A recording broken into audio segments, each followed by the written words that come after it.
નાની ચકલીનું મોટું સપનું.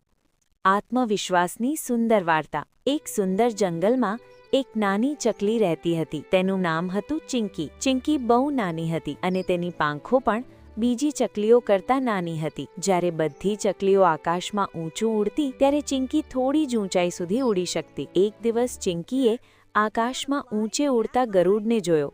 વિચારવા લાગી, હું પણ એક દિવસ આકાશમાં સૌથી ઊંચે ઉડી શકું. ની બીજી ચકલીઓ તેના સપનાને સાંભળીને હસવા લાગી. ચિંકી, તું એટલી નાની છે, તું કેવી રીતે એટલું ઊંચું ઉડશે? થોડું દુઃખી થઈ. એ મનમાં નક્કી કર્યું, હું દરરોજ પ્રેક્ટિસ કરીશ, હું જરૂર ઊંચું ઉડીશ.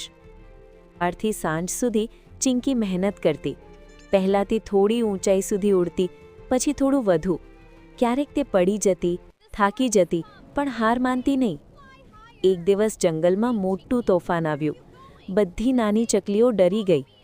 ચિંકીએ પોતાની મહેનતથી મેળવેલી હિંમતથી ઊંચી ઉડીને સુરક્ષિત સ્થળ શોધી કાઢ્યું.